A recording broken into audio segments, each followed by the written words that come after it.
You have elder brothers and sisters from your mom's first marriage, right? Correct. Yeah. 4 of them. What was the vibe like in the family? Like for you know, for her family and even for your elder brothers and sisters to have this Iranian man like now, you know, the man of the house. Like what was that like for them? You know what? My dad basically, my oldest sister was a little older. I want to say she was probably just about to be a preteen when my dad came in the picture, but my father basically raised him, you know, so he raised him from the get-go, you know, so they look at my dad as like, as, you know, for the most part, as like dad, you know.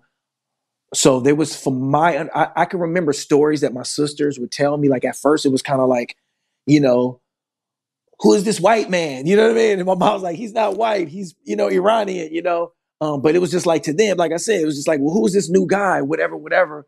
But then after a while, he took care of him. He took him to school. He, you know, brought him to lunch, picked him up from school. He was very present in their life. And I didn't come till much later after. You know, I didn't come until, you know, 7, 8 years after my mother and father had been married. You know, they had been married for like 7 years, I want to say at least until after I came. So my father was in the picture for maybe like 10, 8, 9, 10 years maybe, you know?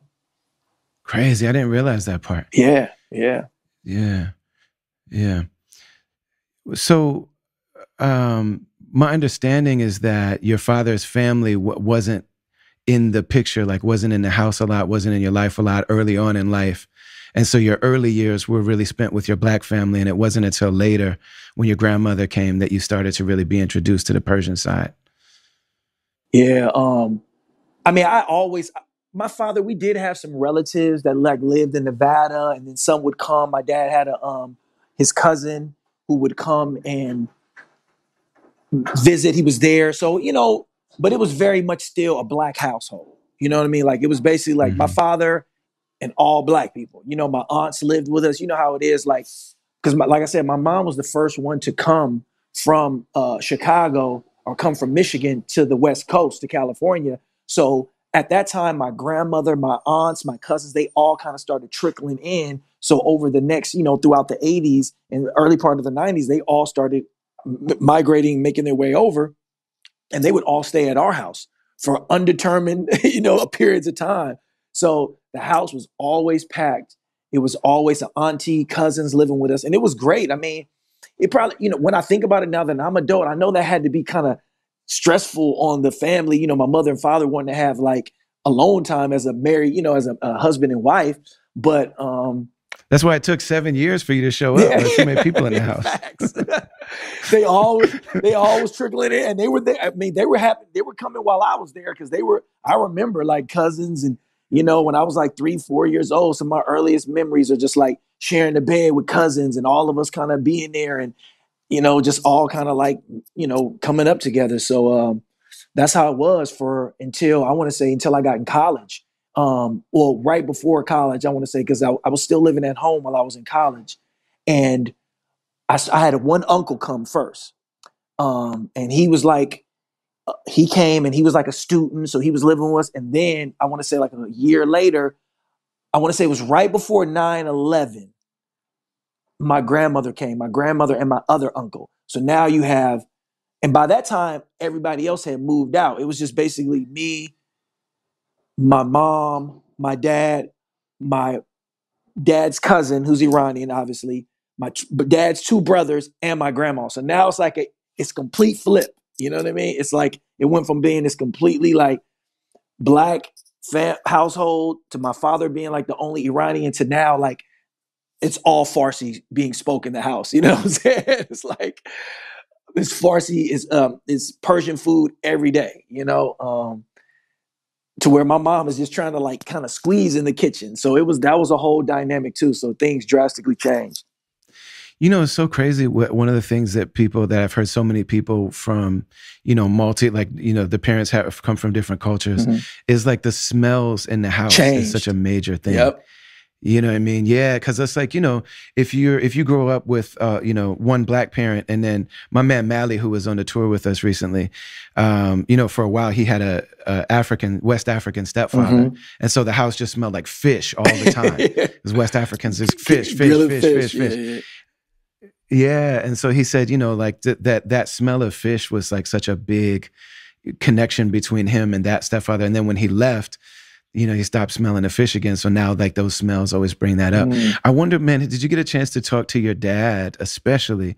Because your dad like comes to America, from Iran, especially in that time, Yeah, and a lot of people, in the late yeah, a lot of 70s. people, because I know a lot of Iranians, they came, my dad came before the revolution. You know what I mean? So a lot of people, the concept is Aha. different, because as you know, most people here, they're coming like during or after the revolution. My pops came, 60s, before. So it's a little bit different. How things played out is a little different, but I'm sorry to interrupt you.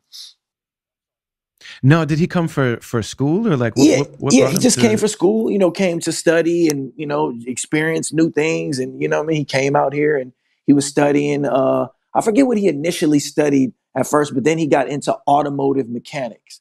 I guess he came out here for like engineering, but then he got into like automotive mechanics and he studied automobile mechanics, even though he's not, he doesn't do that, but he does do that, like all throughout my life. Pops was, fixing everybody's cars in the neighborhood. That's what he did, even though that wasn't his profession technically.